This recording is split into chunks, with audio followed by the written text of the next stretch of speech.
It's about getting into schools and talking to young people because, you know, I know that people can change.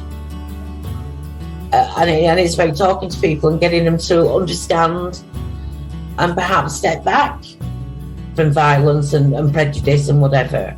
And we just need to work together and keep on the good fight there. Absolutely. Hey there, guys. We are ecstatically happy to announce that we are associated with the Sophie Lancaster Foundation. The times are changing, and with the unfortunate death of Sophie, those changes have made a massive impact for the future. If Sophie was with us still today, I can guarantee what you are doing will still be reaching so many lives of young teenagers, young adults, and those who wish to be as different as possible. So thank you very much. To find out more about this incredible foundation and all the work they do, and more importantly, how you can help, head on over to www.sophielancasterfoundation.com.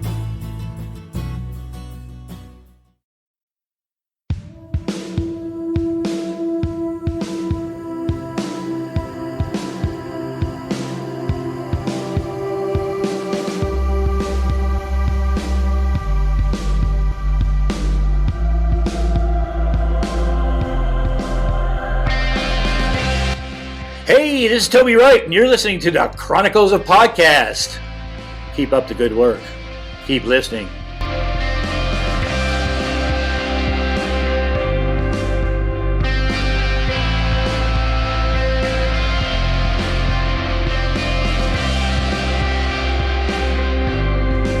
Let me get that piece. He's currently enjoying a stir fry I cooked earlier.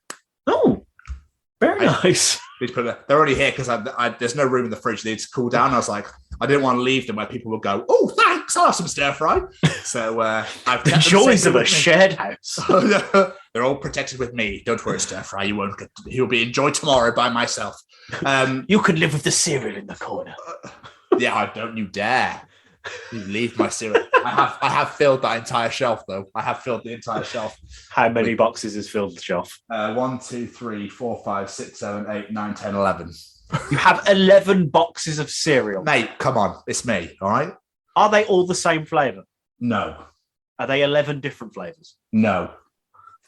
How many different flavours is there? There's porridge, there's Cheerios, there's Crunchy Nut Cornflakes, there's Crunchy Nut Granola, 2. There's Blueberry Wheats, twice. There's peanut butter cocoa balls, there's Crave, and there's 2 boxes of Strawberry Crisp. I like to stay stocked up, what can I say? I noticed. I love it, though. It really amuses me. But anyway, welcome to the Chronicles of Toby Wright.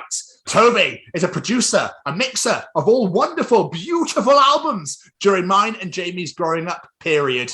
I don't know what was, for some reason, like growing up just went out of my head. I was like, it's a period of time where we grow up and do things and enjoy music. Formative years. Ah, there you go. Better. Way better. Maybe you should have led with that rather than let me just go, oh, we do things like enjoy stuff. But Toby has produced and mixed and, you know, enjoyed and been a part of some absolutely incredible albums, including one of my favorites, Follow the Leader by KoRn. He's done some incredible stuff. And it's not just producing. He started his career as an engineer where he got to work on some amazing albums. And Justice for All by Metallica for a fucking start. He's worked exclusively, well, pretty much exclusively for Alice in Chains since the beginning of their career. He did a couple of Kiss albums. He worked on their Carnival of Souls record, which no one likes to bloody talk about, but I love that album. Look, Tom's already fallen asleep. I started talking about Kiss. But no, he's had an incredible career. He's done some amazing things. And not just in the record industry, you know, he's moved on. He does his own podcast called The Wright Stuff. We talk to some incredible people. And he has his own sleep program that helps deal with mental health issues, anxiety, and just helps you get a better night's sleep called Taummhoms. We're never going to get this right, let's be honest. But it's basically all-round music. We use different tones and sounds, and it helps you get a great night's sleep. Absolutely. And it's just an all-round wonderful human. And he also knows how to drop in a nice little Zoom background for you to all enjoy. Yeah, he does. So, yeah, it's beautiful. But maybe we should get to this piece of resistance, Jamie. I think we should. Any final words. Just thank you, Mr. Wright. I know you are a very busy man working on many, many different things, and it was amazing to hear your stories. Thank you so much for coming on. And an absolute pleasure to have you on the show. Ladies and gentlemen, here we go. Ladies and gentlemen, interviewing this week, he is a producer, a mixer of many wonderful albums, a podcaster, and created his own sleep, self-esteem, mental health app called Taummhoms, I believe. It's Toby Wright. Up so I can actually hear you both. There you go. There we I go. don't have any ears. Is that a green screen you've got on? Or is that your... Oh, I couldn't tell if it was a green screen or actual background. Good. Yeah, no, the actual background, let's see, is like this. Where are we? Preferences. I'm in the actual studio. Oh, wow. But it's like that. Okay, with a random mannequin in the background. Well, the mannequin is for it has about my skin tone, and so when I set up my cameras and everything, it just, I'm able to focus on it and get the skin tone and the color right. So that's why I have a random mannequin in the background. That is clever. That is genius. Absolute genius. Well, when you're into photography, you got to do things like that, Well, exactly. Lovely. So, Jamie's going to smash him with an absolutely beautiful introduction, and then we're going to hammer the absolute living shit out of you with questions, okay? Sweet. Beautiful. Let's crack on. Beautiful. Hello, everyone, and welcome to another very special interview. Today, we are welcoming a legend of the music industry who has worked with some legendary artists like who? Artists like Metallica, Alice in Chains, KoRn, and Kiss. Today's guest is a wizard in the studio as a record producer and mixing engineer, and much more. Today, we give you the chronicles of Grammy Award winner Toby Wright. Thank you, gentlemen. How are you? Yeah, not doing too bad. Thank you, Toby. Yourself? Hanging in there, my friend. Hanging in there. Good. That's what. Except for these ears. I don't know what's up with the ears. So we'll just pretend I have some. Oh, I see, because you've got the green screen going on, so it's like... Right. Cut them off. Oh, what the fuck is wrong with it? I don't know. Anyway. Funny thing is, I didn't even notice it until you pointed it out, so there we go. Yeah, it does. I mean, I'm looking at myself going, gee, you look like an alien. But Toby, I think we should get to the really, really hard-hitting shit straight away. How was your pandemic season? How was my what? Pandemic season. Well, how is it going, should I say? Oh, it's great. Don't even notice it. Really? Really. I don't care. Oh, okay.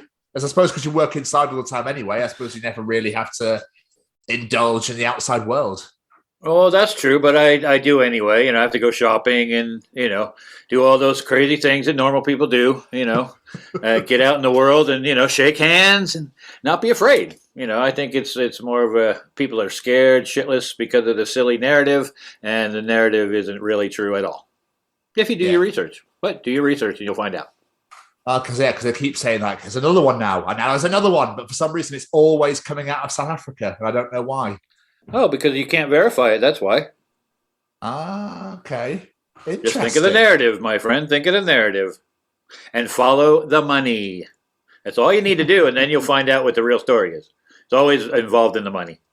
Okay. That's to do some more research. I have to have a little look. But whilst you were, obviously, everyone was locked away, did you decide to learn a new skill or teach yourself anything, like a language or anything at all? No languages, but I did teach myself, well, it could be considered a language, Final Cut Pro.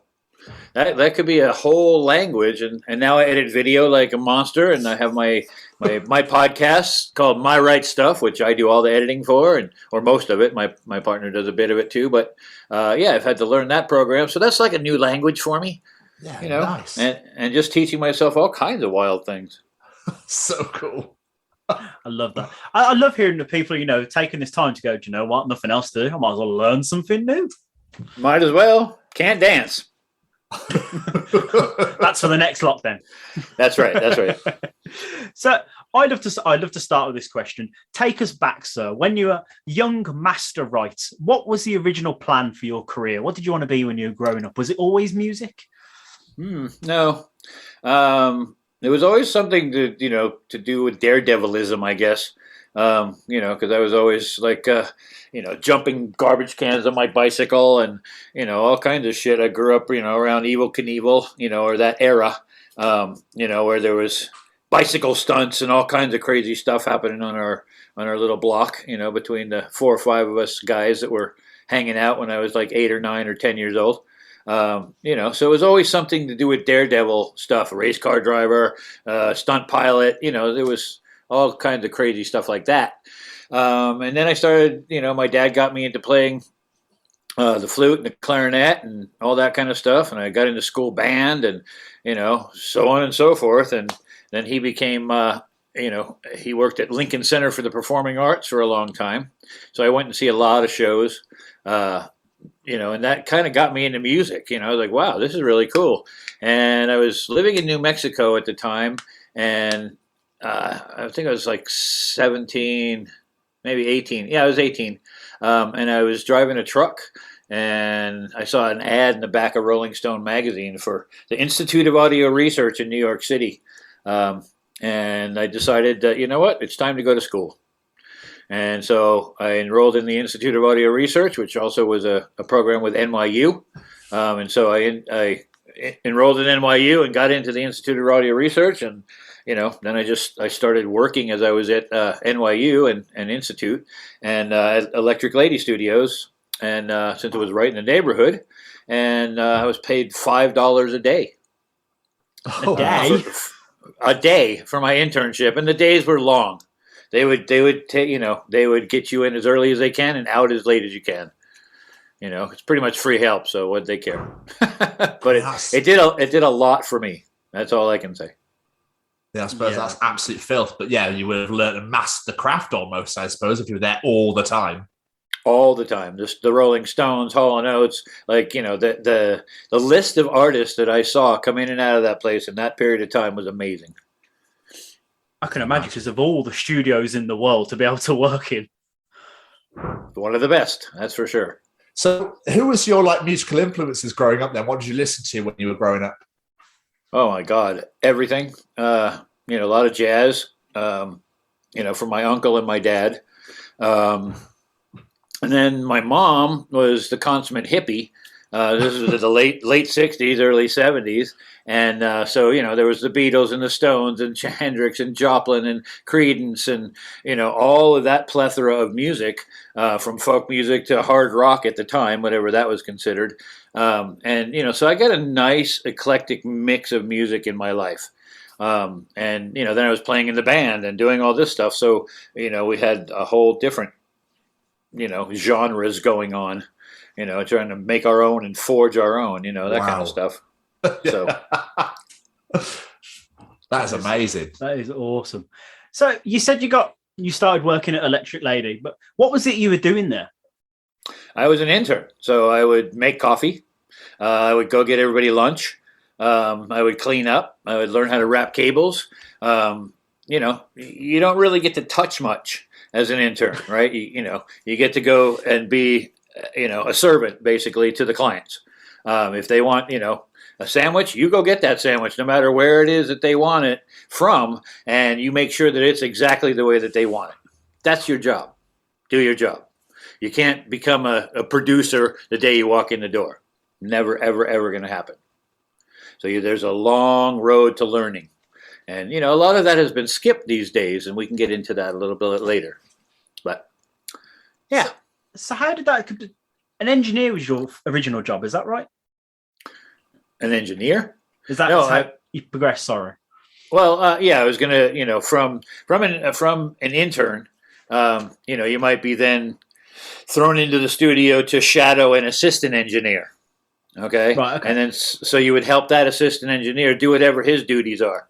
And the duties of an assistant engineer are to, help the engineer, and, get the stuff in the studio set up, all the technical things that could happen in the studio, make sure that, none of them happen bad, but they all happen good. Like you're all set up waiting for your client. That's a good assistant engineer.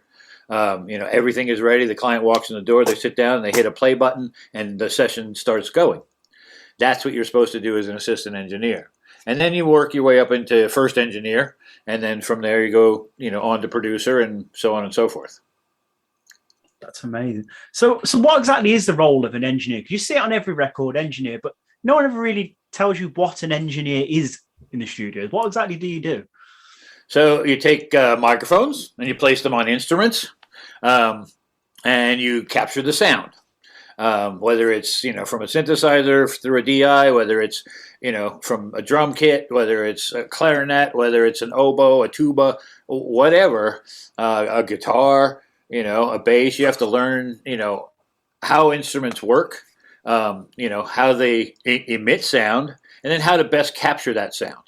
Right, what microphones to use. That's always a good trick, because it's your source, right? And you want to replicate your source as cleanly and as beautifully as possible, right? And so, if I have a 67 Tele out there with this beautiful amplifier, and he has worked on his tone for a long time, or she, whatever, and all of a sudden, you get a microphone on there, and you go in the studio or go in the control room, and you're listening to it. It doesn't sound anything like it does out there.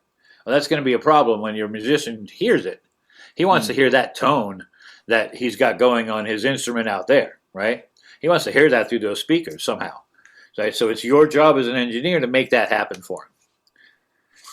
I can't imagine how stressful that is.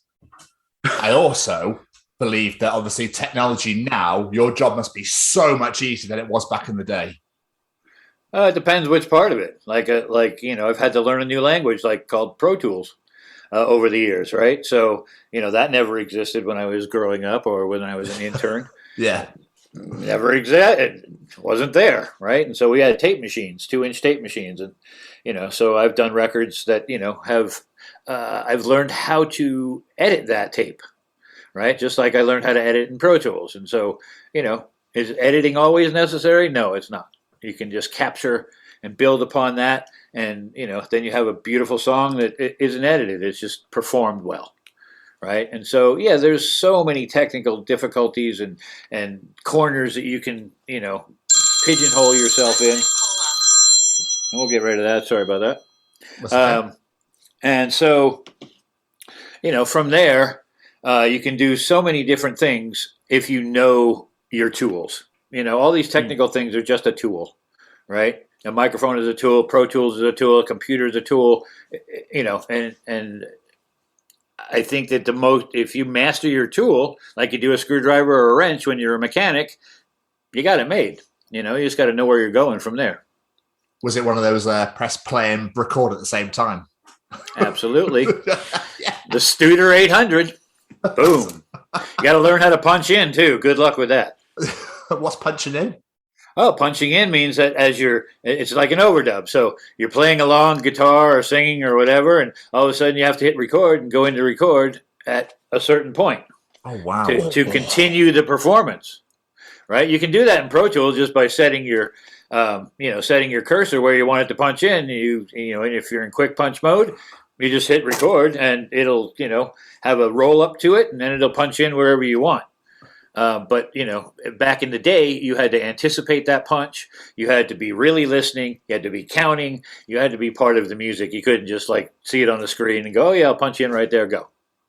Wow. Yeah, it's a little different. This was a little different back in the day. I imagine you can't be talking to these big bands and be like, fuck, dude, guys, I messed up. Come on, start again. Oh, that's happened millions of times.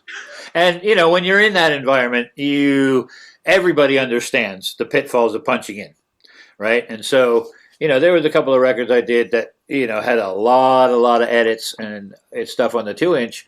And, you get to working with it, and everybody in the room understands what's going to happen next, once you go through it a few times. So can you remember the first artist that you worked with, not as an intimate, actually worked with? The first artist that I actually got the chance to quote unquote produce and record by myself was a band called Brighton Rock. out of Toronto, Ontario, Canada. And what happened was they came to the studio I was working at that time, and the engineer never showed up. And so the manager asked for, do we have a house engineer? I was the only person working that day. So I was like, well, I could probably do it, if you want me to. I'm the maintenance guy. That means I repair all the tape machines, keep the console in working order, fix microphones, fix cables, whatever needs to be fixed, I was the guy to do it. And so, I came off with the theory that if you know how to fix something, you definitely know how to operate it. You have to know all the ins and outs about it. So, that's when I was at Electric Lady, that was one thing that I really, really was pounded into my head, was that, you need to learn how to work this piece of gear or fix this piece of gear in order to know how to work it properly. And so after I did that, it just becomes part of your day. And then, when you know how to operate it and you know how to fix it, you're good to go. So there's not much that can go wrong, right? And if that piece of gear doesn't work, all of a sudden you have to patch around it, or you have to do something, to keep your session going and keep your client happy. I love that. I absolutely love that. That's seizing your opportunity, isn't it? It certainly is. It's beautiful. Absolutely love it. So when I was growing up, I was a massive KoRn fan, right? Okay. And you produced probably, in my opinion, their best album, which was Follow the Leader. How did you get involved in that sort of thing? Did they approach you, or when you first started out, did you have to be like, I could do that? Do you have to say yourself almost? Yeah. Confidence is a big part of it, but I had a manager at the time as well. Okay. So managers help, and they talk to the label people and, other managers and so on and so forth, and figure out, who's going to be right for what bands and blah, blah, blah, blah, blah. And, managers have a bad habit of, oh, well, he just did this record by, so-and-so, and it's this kind of music, so he can do this record because it's the same thing. Well, that's kind of boring for me. I don't like that shit. I can't stand it. I would, if I just did a hard rock record, I wouldn't do another one right away. I'd do something completely different, because I can't stand the pigeonholing thing that happens, right? You're only good at rock and roll. You can't do country. You can't do orchestral or anything else having to do with sound. Well, that's a lie. I can do it all. So anyway, the KoRn record came about because I was managed by a man in New York, and he also managed Steve Thompson. And so it was in his best interest to get all of us, both of us on there. Steve was originally producing, and I was originally just hired as an engineer. And then he got let go about a week or so into the project after we got in the studio, and they asked me if I would produce. And I said, absolutely. And so the next little while was taken up with all of that. That's amazing. I bloody fucking love that album. It's incredible. Thank you. It took a long time to make, and we did a lot of experimentation with sound. And that's how, we got some of those wild sounds that you hear. Yeah. It's beautiful. I love it. Thank you. So how exactly did you get into producing that? Is it like the next level up from engineering? It's just like natural progression, or is that something you sought out to learn and do? A little of both. If you have the wherewithal, you can go. I mean, it just takes, bands and success before them, right? So, if I was a successful engineer, I might not want to make the transition to producer, because that's a lot of extra responsibility, right? But myself, I like to do things myself, and it's easier, if I just do things than if I try to explain somebody how to do it and what to listen for, and why are you turning it 1K instead of 500 hertz? What's the difference? Well, listen, and you'll find out. But why does that instrument have more of that and need less of it than another instrument? Well, you have to do all kinds of, it's something. How do I explain it? It is a natural progression, but at the same time, you have to want it, right? And so. It's not, in the rock and roll world, it's a progression like this. It's logarithmic basically, and you have to, go from that assistant engineer to an engineer, then possibly to a producer, and so on and so forth. If you're given the opportunity, right? Mm-hmm. I can always produce my own band. No problem. I just tell everybody what to do, and I'm called the producer. But but when it comes to other bands, it's hard. You need to, get yourself in there. You have to align yourself with what lingo they're using, first of all. And second of all, get in with their music and see how can you make it better, if at all. Right. And so an engineer, his duty is just to sit there and take orders from the producer and like anticipate, I think we got, next is going to be a drum take, so I better have my drums ready, and so on and so forth. So he passes that information down to his assistant engineer, who then goes and readies the drums or whatever while they're doing a vocal overdub, let's say, or whatever. Right. And just, staying one step ahead of the curve. So for those unaware, again, I'll ask, what exactly is the role of a producer then? Is it literally just to help the band sound better? Possibly. The role of the producer is to make sure that all band members are performing the best they can, right, for that particular moment given, because that's all you got. To make sure that the songs, which are the most important part of any project ever, that are in the best shape that they can be in, arrangement-wise, key-wise for the singer. If it's in a bad key for the singer and they have problems hitting the high notes or the low notes, then you're in the wrong key. You have to make sure that you're, that the responsibility of all the fiscal responsibilities of a producer are there. If you hire outside help, how are you paying them? Do you have to do union contracts? Do you have to do, so on and so forth? I mean, the responsibilities go on, and that recording that you're doing is your responsibility. Okay, if you're hired by a major label, for instance, Warner Brothers, if you get hired by Warner Brothers, then there's a whole bunch of criteria that you have to meet in order to produce a session for Warner Brothers, right? These are just things that they require to happen in order for you to get paid. Wow. That's nuts. I mean, how long does an album normally take then? Like, normally? I don't know what normal means. Well, as in, like, just... Average might be a better word. Yeah. Average, yes. Average, I would say, anywhere from 1 to 4 months. What? Oh, yeah, easily. Well, you got to figure. It's, an album is about 10 songs. Yeah. Right? Okay. And so how many songs do you think that you could complete in one day as a master musician? Probably none. That's right, none. Yeah. It takes about 3 or 4 days per song. Okay. So now you're looking at 30 or 40 days just in recording. You want to take the weekends off? You're backed up to 2 months already. Oh, that's insane. That's crazy. Right? So go ahead. I was going to say, so do you take on projects all at the same time, or do you do one, have it for that period, then another one for that period? That it depends. Depends on how popular you are, and A, and B, what your other schedules are like. You know what I mean? I could do 2 or 3 projects at once if one's a mix and the other one's a full production and the other one is something else, like an overdub or something. You can fit things in the middle of other stuff. But usually I would take on a project and that's my focus from beginning to end. Yeah, I'd imagine.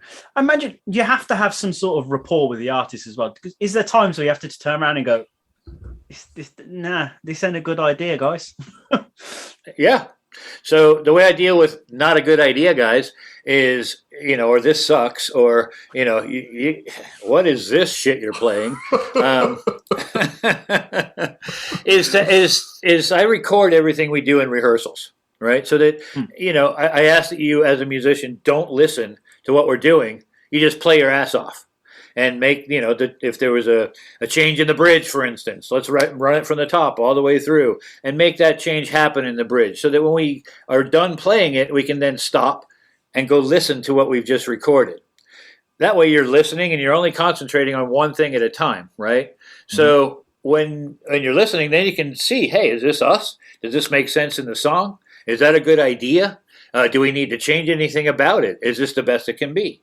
All those questions start coming up, right? And I ask most of them to everybody. So, with the band situation, I won't dictate what's going to happen because it's not a Toby Wright record. It's a band record, okay? And so, I let the band decide. Do you like that or do you not like that? If there's 4 people in the band, I decide. Because I'm the tiebreaker, basically. Yeah. Right. So if there's 5 people in the band, I don't need to decide because majority always rules, as far as I'm concerned. Singer doesn't get more votes than the drummer, and blah blah blah. Everybody gets their 1 vote, and you're on your way. But I mean, and that's how I deal with is it a good idea or a bad idea? And if the band really loves it, then it stays. No matter what I think of it, right? And if it is getting in the way of quote unquote selling records, then I will readdress it, and I'll keep readdressing it until they see that maybe this isn't the best, a best approach. Maybe if we approach it from a different way, then perhaps we can be a little bit more commercial or whatever you want to call it. So the reason I asked that question is because if there's one song in the world I've always wondered what it was like to be in that recording studio for, it's from that KoRn album, Freak on a Leash. Because the infamous bit in that song where Jonathan Davis, I'm not going to try and do it, but the bit I'm on about. Yeah, there you go. Uh-huh. When he did that, is that just John, what are you doing, man? Is that planned or no. What is? Well, he had started doing something like that on a previous record. Right? He did a little bit on Life is Peachy. He did a little bit more after that. And then on this record, I was like, dude, you're doing the same exact thing. You're emulating David Draymond. Stop it. Because David Draymond in Disturbed has whatever his little call is. And he does the same thing every time. Right? So, you could be somewhere else and you hear that little thing and you're like, oh, that's Disturbed. I get it. Okay. I wanted Jonathan to have something distinct but was different in the way he approached it. And so he came up, I should say, with this rhythmic thing. And it seemed to fit that song perfectly. And so we were like, yeah, dude, that's it. Very well done. That's amazing. It's a great song. I remember the first time I heard it, it was just like, this is brilliant, but what the hell is happening right now? So on your website, there's a brief story. I just wonder if you could elaborate on it because I didn't quite get my head around it. When you worked on Metallica's "And Justice for All," so is it right you helped produce the record, but you only got put down as an engineer? You're credited for. Kind of, but not really. So at the beginning of that record, Mike Klink was hired as a producer and engineer, and I happened to be working in the studio that they wanted to cut the drums in.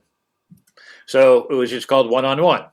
And I was the only engineer there at the time, right? And so I got to work on every session that we did. And so I was lucky enough to be in the room with that one for the whole thing. And so what happened was I got in there. Mike came in. We set everything up. Everything's good. And then Lars wanted to record the way Lars wanted to record. He was taught that the harder you hit the drum, the better it sounds. Well, the velocity of their music, and he's got great upper body strength, but at the same time, you can't hit every drum perfectly on time for 9 minutes straight, like the song "Justice." Right? It's a 9-minute song. There's no way you're going to stay in time. So I had to edit a bunch of all of that stuff, and that was where a lot of the editing came in. But also, when Mike got let go. That left me in the studio until Flemming Rasmussen could arrive from Denmark, which was probably, I think, 3 weeks to a month later. And so I cut the B-sides, which are Bread Fan and Prince, with them while, we were just warming it up, right? You warm up the studio they like to do it by doing their B-sides first. That way, if there's any mistakes, if there's any fucked up sounds or anything, then they just get put on the B-sides and nobody really cares. right? When it's time to do the record, that's when you need the fucking, the concentration on the pristine audio. And so, I was the assistant, but, I was brought up to engineer at one point, if you would. And then Fleming came back. And so he was fully producing. But we all had a hand in, he more so than me in, I was all about the technical things. He was all about the music and some of the technical things. I had to edit. I had to get all that, the punching down. And, that punch-in thing came in really handy, about 30,000 times. During this record. So I'm not so that album is a monster for drums as well, though. So it's understandable. Is that common though for bands to record certain instruments in different studios? Because you say you just recorded the drums there. No, they actually recorded the whole record there, but we took a long while to do the drums. So so what would happen is James would come in, lay down a guitar, scratch guitar, do a click track. Right. And then he'd go away and Lars and, Fleming and I would work on the drums and we'd get all the drums done. And then, it was time to put, the real guitars on and so on and so forth. And we just stacked them up like that. And then Jason came in, put all his bass on, and Kirk came in and did all the solos and boom, vocals were in between all of that. And then we were done. It's amazing. It's incredible. Your discography, Toby, is insane. It's literally insane from when I was reading on your website. KoRn, Seven Dust, Taproot, Three Doors Down, Soulfly, to name a few. That's literally me growing up right there. Are there any bands that you've worked with where just like you've had some absolutely hilarious moments or hilarious stories at all? Oh yeah, all of them. Brilliant. Any you'd like to share at all? Oh, God. I can't think of any at the moment, but, okay. as we progress, I'm sure I might come up with a story or two.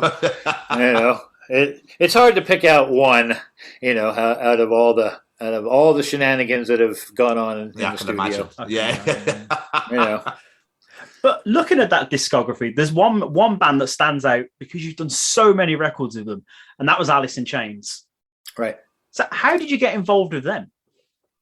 Well, I heard them on the radio with Man in the Box the very first time. I was living in Los Angeles, and I heard that, and I was like, holy shit, I want that band.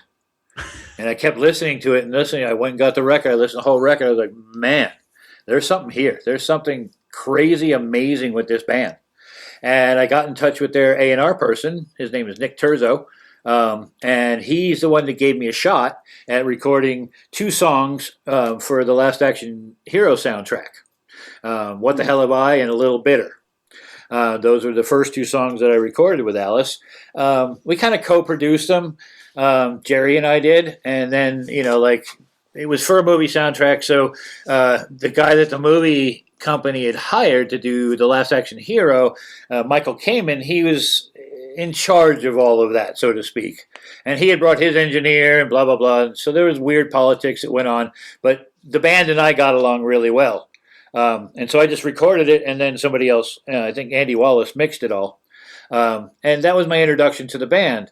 And so when they were done mixing, the band didn't like the mixes at all. And so I got the call to do Jar of Flies. And so I met them in Seattle to do Jar of Flies, and 10 days later we were done. 10 days? Ba-boom. So from that 1 to 4 months, 10 days? Well, Alice was a very, very special band at the time. And they still are. But at that time, they were just coming home from Australia. And they were on the, what tour was it again? The Perry Farrell tour. What is it called? I have no idea. It's in Chicago right now. What the fuck is it called again? Lollapalooza. Thank you very much. All right, so we're British. Whatever. So anyway, they're on the last leg of the Lollapalooza tour in '94, I believe. And Jerry called me up and said, "Hey man, you want to do an EP with us?" So I'd love to. You got any songs? He's like, yeah, I got some songs. I've been working on a bunch of stuff. Cool. We'll meet you in Seattle. And, I said, well, can you send me something? He goes, man, I'm in Australia right now. If I send you something, it won't get there until after we're done. I was like, oh, okay. Well, you probably got a point there. Thanks. So he said, I got like 15, 16, 17 songs. I'm good to go. And so we went up I met them in Seattle, walked into the studio, set everything up. Band comes in. We were sitting around all giggling, laughing at each other and having, some stories from the road. And I was like, so, let's get rocking here. What about some of those songs? And Jerry goes, funny thing about those songs, I don't have any. I was like, oh, okay. And that was my look on my face, too. Yeah. I said, so what are we going to do for the next 10 days? Because we had 10 days of studio time booked at London Bridge. And he said, hey, man, do you mind if we just jam for 10 days? He goes, if something happens, something happens. If it doesn't, it doesn't. Are you all right with that?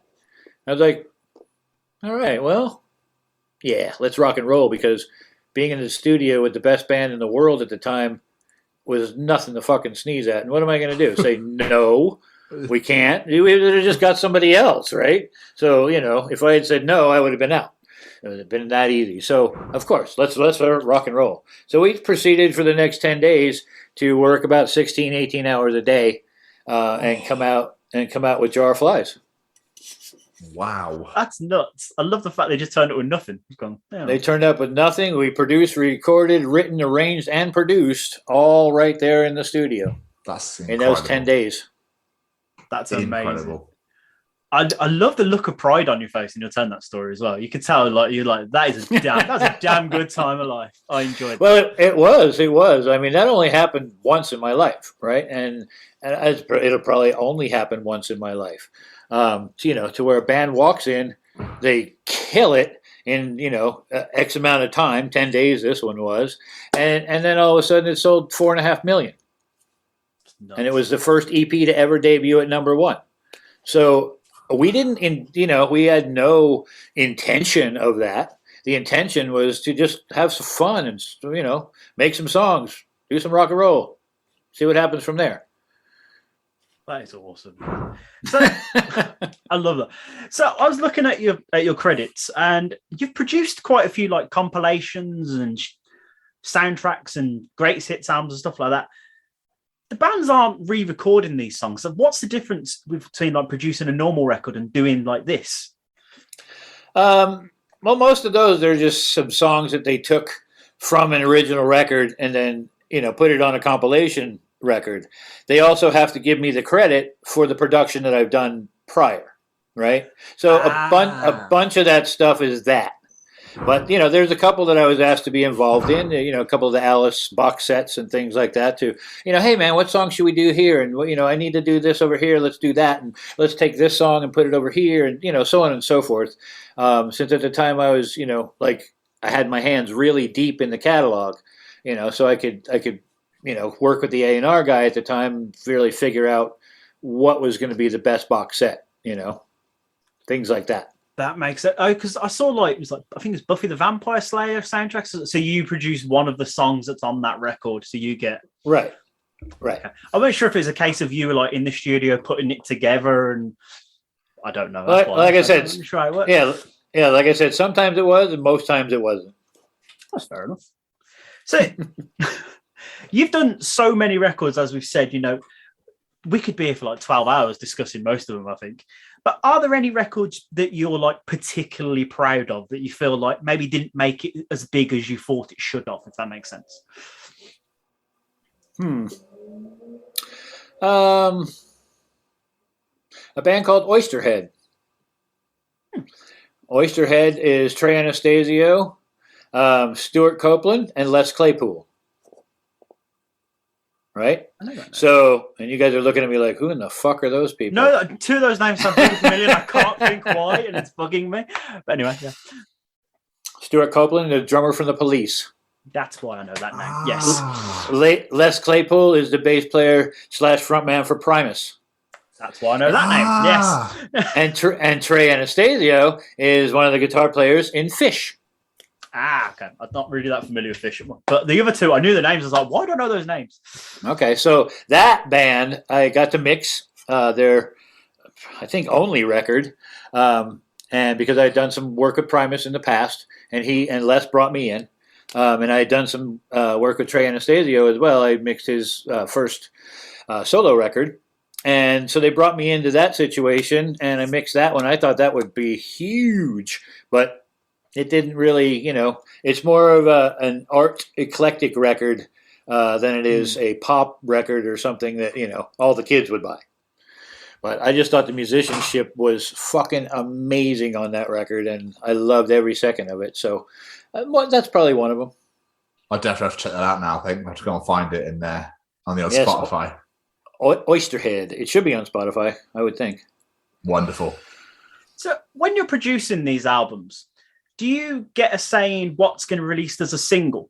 Or is it literally that is the record company and the band, they deal with all that? Or do you get an input? Or do you like, guys, this one's a winner? It depends. Like if we're talking about a major label, I have nothing to do with the picking of the singles or any of that kind of stuff. I just turn in the record with the best songs that can actually be on that record. And then all of their teams go to work. You know what I mean? They have people that do that for a living. So they employ them to do that. And they find out what songs on this record, they test them all, right? They get them and they put them through some kind of test with random people. And they tell you, how this song and that song is going to score on an average of, 1 to 100, let's say. And so that's how they pick singles. It's all done with very, very calculated risk. They don't just go, hey, this is my favorite. Number 4 is my favorite. I want that one as a single. That's what I do. That's what I do, right? So let's go, this song's fucking amazing. Put this one out. And usually I'm wrong. So, but they go, by, I go by my heart. They go by stats. You know what I mean? And so they have a better shot at having a successful single than I ever would just guessing. Like, oh, that's my favorite, so that has to be the one. My taste in music is way far away removed from any of the commercial stuff that's heard today. Have there been any moments with bands where you've had to literally change things at the very last final minute where they've gone, I really don't like this? Oh, yeah, absolutely. I was producing a band. Oh God, it was, I don't know, 2010 or so, and we went through pre-production and all that kind of good stuff, and got in the studio, and the drummer didn't want to play the bridge to a certain song. He's like, I fucking hate this, and he started throwing a tantrum because he was so mad, A, at himself for not practicing, and B, because he was being humiliated in front of his fellow bandmates, because I was like, we talked about this. Yeah. Everybody decided we liked it. If you had such a strong, case against it, please, you have to speak up, when these things happen, because I'm not a mind reader. If you just went along with the rest of the herd, then that's what you get. You get the rest of the herd. So he made such a big deal about it that we had to change it on the spot. And so that took rewriting the whole bridge on the spot, and it took about an extra 4 or 5 hours, but we got it done, and it actually made the single of that record. Oh wow! Oh, okay. So kudos to that guy. You know who you are, and we forever ask you to have your opinion known before you hit the studio. I was going to say, are you going to tell us who it was? By the way, she's like, you are. No.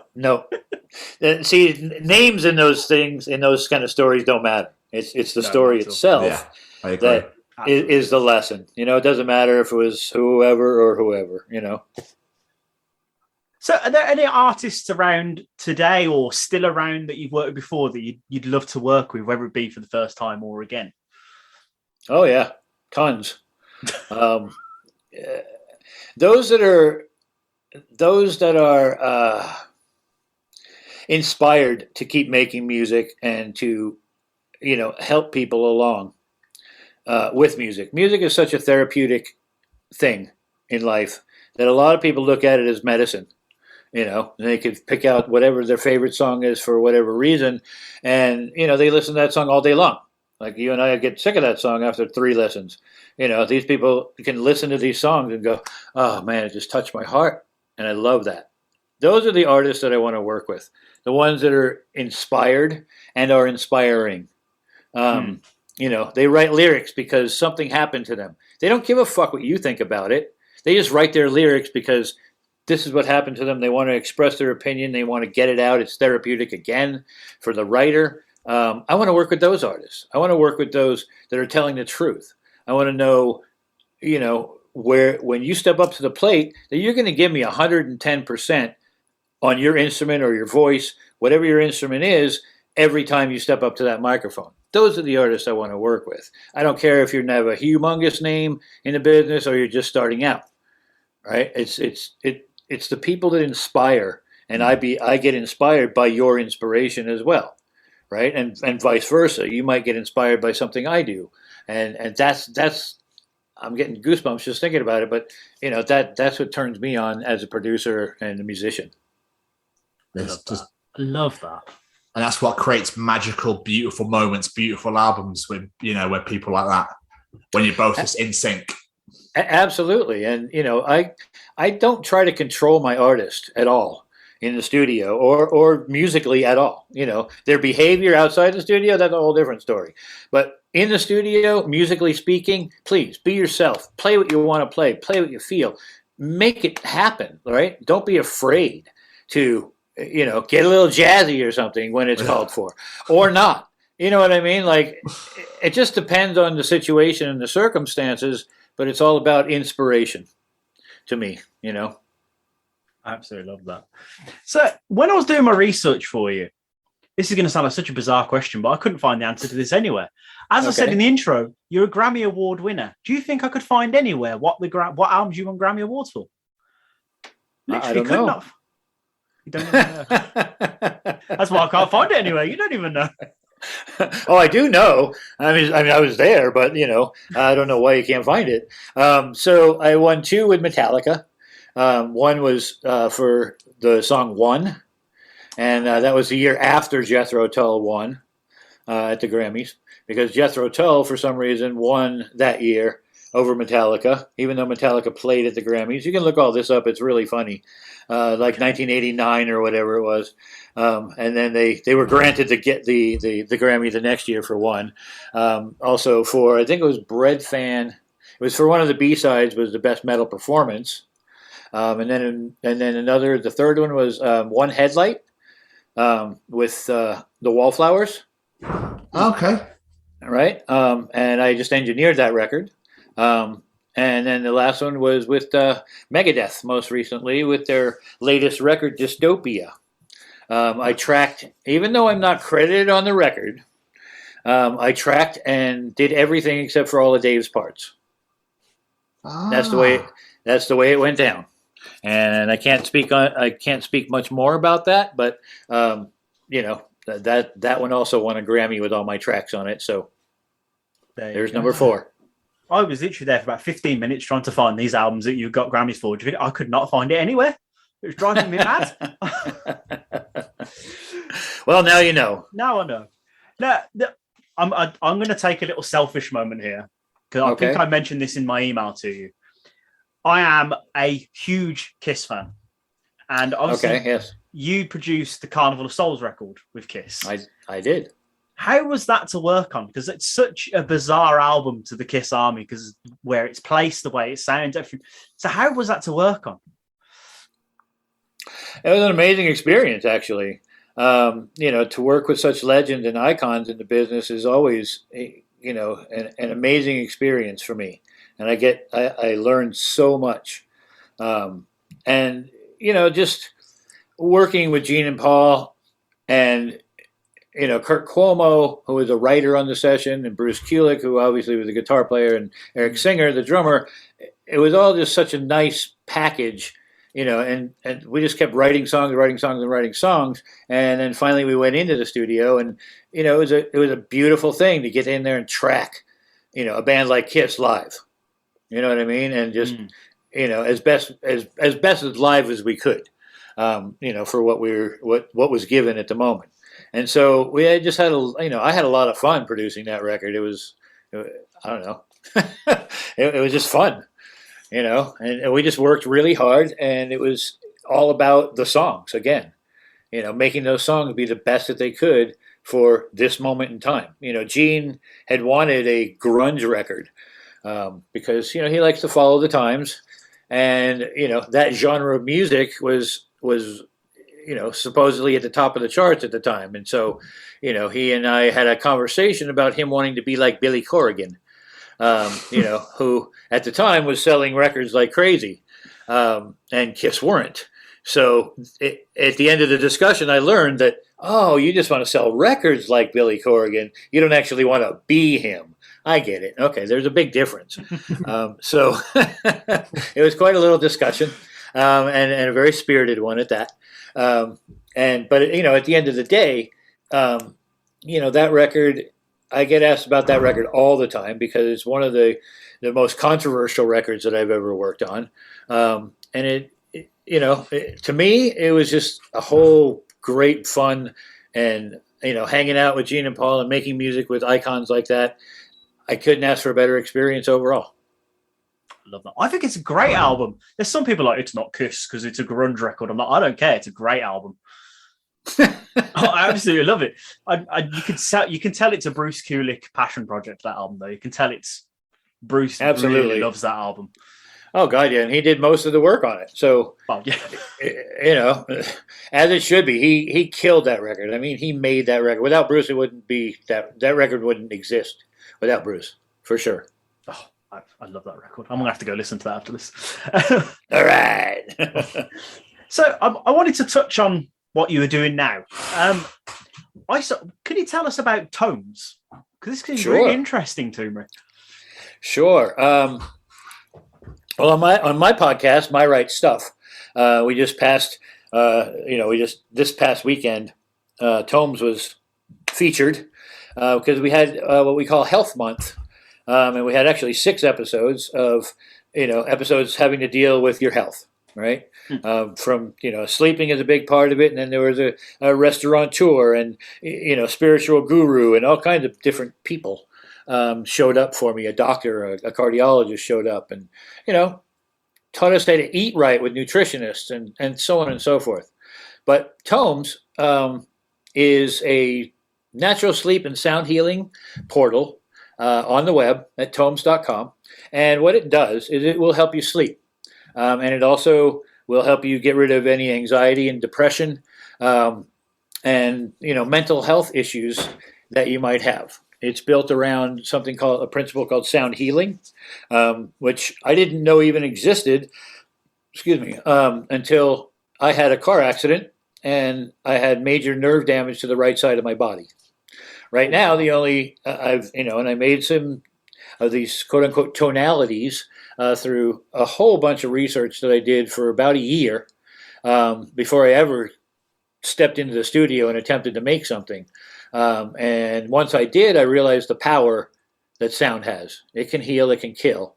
But I use it for healing, and it's born on the principle that everything in this universe has a vibration, including you, including this piece of metal right here, the piece of plastic that I'm looking at you on. It all has some kind of vibratory status, right? And so let's just take your kidney, for example. If you have some kidney problems, for instance, and that organ is probably not vibrating at its healthy vibratory frequency, right? So everything in the universe, your brain will try to sync to its environment at all times to keep you safe. That is a rule of the brain. Okay, there will not be an exception to that, except when you're drunk or fucked up, right? And your brain isn't really operating the way your brain's supposed to operate, right? Because you're on a whole different plane.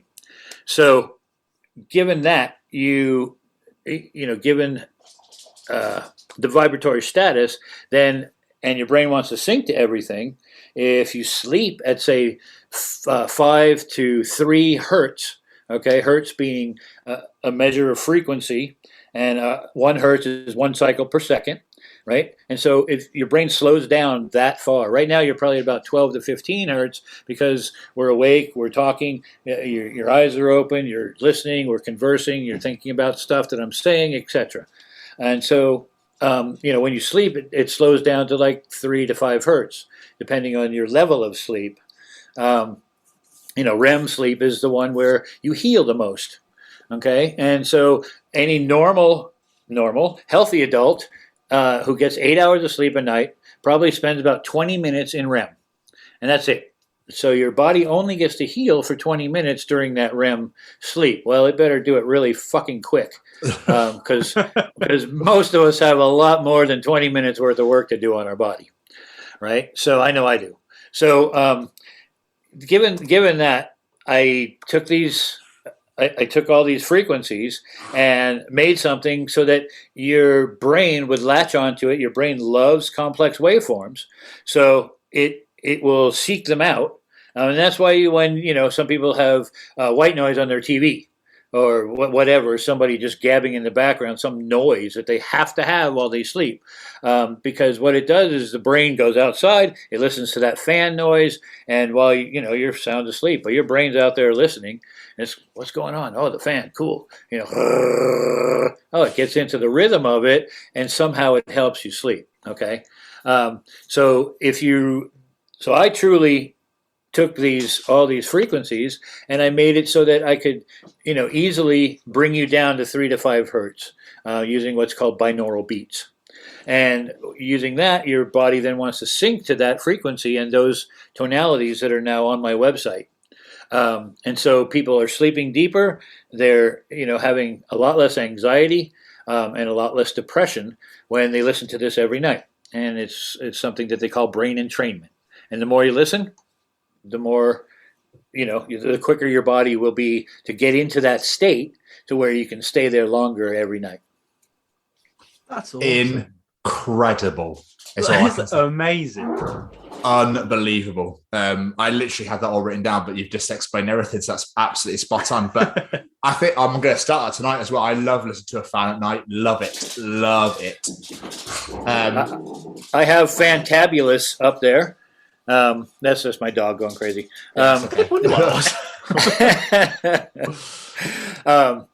And so, there's a sound up there called Fantabulous. When you go to the website at Taummhoms.com, we offer a free 7-day trial. Go and sign up for that, and then you can. It's good for at least we know of 68 countries around the world. Yours definitely being one of them. And so when you get in there, you can there's 3 levels of sleep, and so you can then take those and pick which one you'd like the best for that night. And then if you like the fan sound, you can just switch on Fantabulous. It also has, these tonalities. It has an au naturel tone. It also has, what do they call, the waterfall. There's a whole bunch of other things that I'm missing at the moment because I'm actually going to pull it up here so I can quote it properly. Let's see, where's my thing here? Here we go. So we have Refresh, which is our lightest level of sleep. And in Refresh, we have something called Au Naturel. And we have Crystalline Rain, Fantabulous, Lapping Waves, Ocean, Rainstorm, and Waterfall. And the Au Naturel is just the tonality by itself. And then under all the other selections, this tonality exists. But since I was told very early on in my research that this tonality is so powerful that I should put on some of these other sounds that other humans on the planet are used to listening to go to sleep. So I've done that, and then I have Restore and Revive, which are also different levels of sleep. Revive being the deepest of the sleep, and that's where you're going to stay down in REM the longest. Incredible. That's magnificent. Yeah, that is unbelievable. I love that, you've had this huge career in music and now you're still working in music, but it's like complete polar opposite world, but it's still working in sound and music. It's a nice little... It's sound. There's no music yet having to deal with Taummhoms. I'm working on what I call spa music, which will be, good for meditation and be good for, if you're getting a massage or something like that in your favorite massage parlor, so on and so forth. But that'll be the music part of it. But right now it's just tonalities. And I say tonalities because every frequency that I use is a non-musical frequency. All of your musical notes have specific musical frequencies, and these we associate, with our musical scales, right? I've used things all in between them that have to do with your organs and your brain. And that's it. I didn't, I'm not interested in putting them toward music because that's not what this exercise is about. Incredible. Everyone should go check that out. Go check that out right now. Yes. Taummhoms.com. Beautiful. You've mentioned as well your podcast quite a few times, so we should probably talk about that at the same time. The Wright Stuff. What made you want to start getting into podcasting? Oh God, just the need to. Here, I'm going to help you out here with a little boop thing like that. Oh yes. Like it. Stunning. So there's the Taummhoms website. You can go there and sign up for your free trial now and anytime. So what made me get into podcasting? It was the fact that I have this Taummhoms. I also have a musical production career, and I'm always trying to get out there and help people, right? And, no matter what I'm doing, like with the sleep thing, with music, I want to help people. I want to help musicians, so on and so forth, become the best that they can be unto themselves.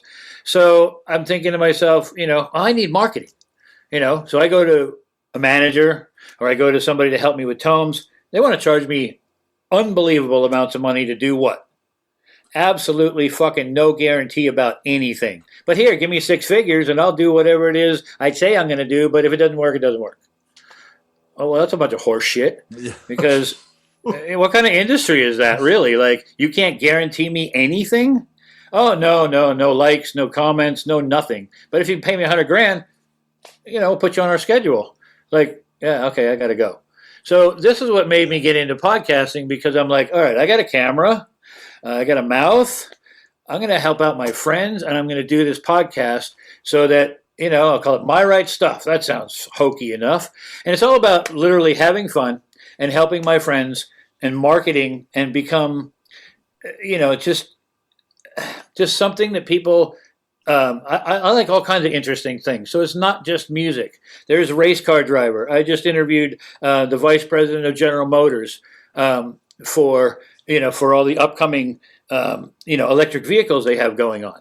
Yeah. And, there's a bunch of stuff like that. Race car drivers, because I'm really into racing. So I have friends that are race car drivers. Johnny O'Connell is one, and he's a, huge race car driver in this world. Danica Patrick is up next. So there's a whole shitload of people. And then there's, restaurateurs and just chefs and all kinds of stuff that, people definitely need help with, right? And so, you might be into eating your processed foods. Well, watch an episode of My Wright Stuff with a nutritionist, you probably won't go there anymore. You'll probably be seeking out that health food market and going, what do I need to get healthy now? Because, the fact of the matter is that, I forget the saying right off the top of my head, but you can either save or pay attention to your wellness or save for your illness, right? So, you're either going to get sick and going to have to pay for that for the rest of your lives, or you can start now and pay into it for your wellness. Beautiful. So, amazing. Tom, have you got any more questions?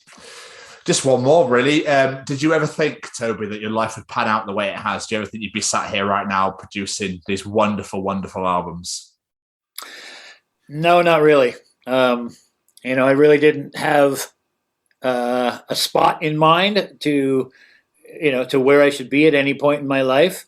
All I knew is that, I found this passion in music and I just started following it. And, when I was at Electric Lady as an intern for $5 a day, I learned a lot. So I took all of that knowledge forward, built some studios in Los Angeles when I got out here, and that started a whole maintenance career. And then all of a sudden, I was the only engineer in a place. And, I made this Brighton Rock demo, which I explained earlier. Well, that manager came to me and said, man, these are the best sounding demos we've ever heard. I just got them signed to this label because of it. Would you produce the record? And that was how I produced my first record. Right after I produced that record, by the way, I went back to being an assistant engineer. Oh. Because that's what happens, right? Well, of course. You don't just take a step up and then keep going. Yeah, you have to take a step up, 1 step, 2 steps backwards. 1 step up, 2 steps backwards. Blah, blah, blah. Yeah. 2 steps forward, 1 step backward. Right? So on and so forth, right? And so I prided myself on working for some of the best producers in the business, like Ron Nevison and Ted Templeman, that, gave me a real insight into how to make music, right? And Ron has produced so many bands in his life, including Led Zeppelin, that, it's like, if I'm stupid if I don't want to work with him. It's plain old stupid. Like, oh, but he's old and this and that. Fuck you. He's one of the best producers in the music business, period, bar none. I don't give a shit about any of them. He is one of the best that ever was and ever will be, period. So I want to learn from that guy. So inspirationally speaking, I have this whole thing to where I think that inspiration is the way to be in life. And I'd like to just inspire others to come forward and bring their art with them. Come and see me, make some great music, and it's all about inspiration.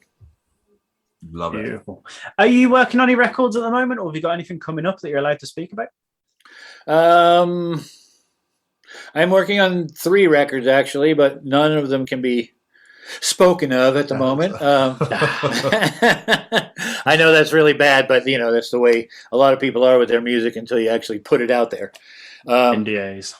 Yeah, whatever, But yeah, there's some good hard rock coming. There's some good artistic rock coming, and then I have a couple of people that I'm working with, with my F3 label. So there's always that. Incredible. Toby, this has been amazing. Thank you so much for doing this. You're welcome, gentlemen. Thank you. I appreciate it. Before we let you go, though, have you got any plugs, websites, social medias, anything you want people to check out? Taummhoms.com. I can't even do that. I want you to come over and sign up for your free 7-day trial today. And then I would like whoever does that to please let me know how it treats you, because that is part of my research, right? Just drop me an email at Toby@Taummhoms, and you can. I'll definitely respond because it shows up right here on my phone. Let's see what else. Toby Wright Music is another one where you can learn about me, and I try to keep it up to date, but you know how that is. And then there's My Wright Stuff, which can be found on YouTube at My Wright Stuff or mywrightstuff.com, and that's my podcast that I was speaking of. And all of those. Come and see me. We got lots to talk about and lots of inspirational guests and things to come in the future. Amazing. Toby, thank you so much, man. This has been so much fun. An absolute pleasure to talk to you. We really appreciate taking the time out. My pleasure, Tom. And thank you as well, Jamie. Appreciate you so both. Much, my friend. Hey, Jamie, do you like being cozy? I do. And do you like staying cozy? I like that even more. Then just heading over to www.staycozyclothing.com, where you can find hoodies, tees, sweaters, and much, much more. And just enter The Chronicles as one word at checkout to receive 10% off your order. And make sure you follow them on the Instagram at Stay Cozy Clothing to keep up to date with all the new designs. Remember, guys, that's The Chronicles as one word at checkout to receive 10% off your order. And now back to this week's episode. Just an incredible interview. Just what a man. What an album to fall onto as well for your first one, and Justice for All by Metallica. Like, that's insane. It's just such an awesome career and how it progressed. Like, from just been like, do us a favour, Toby, help us out. All right. And the next thing you know, he's fucking producing records. It's just amazing. Look where he is now. Yeah, exactly. Yeah, absolutely amazing. Working with Soulfly, Taproot, Three Doors Down, Alice in Chains, as you said before. Nuts. An absolute array of artists and bands. It's incredible. And I love how passionate he got about Alice in Chains as well. That man loves that band. It was amazing. It was amazing. But we hope that you guys enjoy listening to it as much as we did recording it. Hi, I'm Frank Guglielmelli, and I'm the narrator for some wonderful audio dramas from Syscast, like Marty and Mars, Bounty Hunters, and a great part in Val Toby, with much more to come. You can find these programs on Spotify or wherever you listen to podcasts, or head over to our website, www.syscast.com. We are excited to announce that we are now affiliated with the Chronicles of Podcast with Tom and Jamie.